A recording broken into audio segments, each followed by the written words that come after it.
I would define media as any type of literature, whether it be print or television or internet, that is distributed to the population and influences the way in which they think, whether it be good or bad or entertaining or intellectual. Media is any vehicle that you can get news out to people.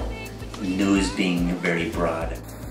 Anything that connects different people through some sort of communication, like a book, magazine, newspaper, website. Media is any way that the public is made aware of news. I would say media is really any source of mass communication. I would define media as the vehicle for communication between people or groups. Movies are media, television shows are media. I think that anything that conveys a message to an audience is media. Method of distribution of information or entertainment.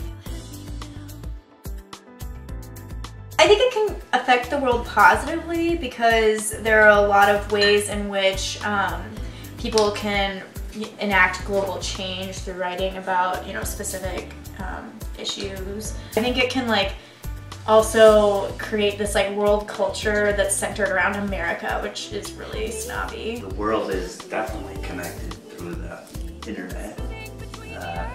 Things like newspapers are, dying out. I think it keeps people from being isolated.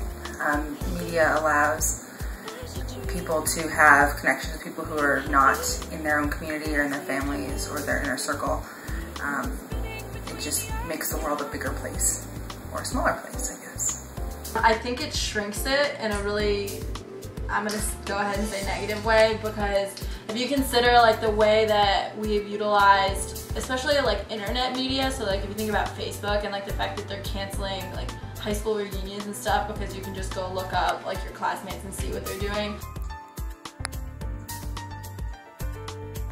Oh, it totally affects the world. Are you kidding me? Everything's interconnected, especially with globalization these days. I mean, businesses are just expanding overseas. We're developing new products with materials from here and there. And the media definitely helps facilitate that, and it helps facilitate goodwill between nations as well. And that's always progress. Or corruption, you never know. When I was young, there were very limited types of communication. Usually would take a long time, and now it's much more instant, and you can communicate through media with people all over the world, and that wasn't even possible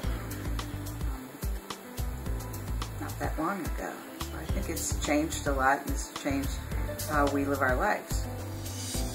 I think media can disconnect the world, and I think that is almost a connection that you could say. I think that media uses, especially in America, I mean, I watch a lot of news in the States, I think that it kind of, it divides people. I mean, you can even, Fox News, for instance, everybody knows Fox News is very, right-wing, and, CNN is very left-wing, and they oftentimes butt heads. And I think it causes a divide instead of, bringing people together, which is what I think the media used to be back in the 60s, for instance, during, the communist scare and all that, all the, what was it, the McCarthy trials, that stuff? Mm. Yeah, I feel like that was a very unifying thing where the people were connecting through the media, and I think that now it's more of a disconnection. Well, I think it has a substantial effect on how it affects the world. I think what people see and hear in the media can sometimes govern their thoughts and even their beliefs, and they rely on the media for education, for understanding, and to get along in the world.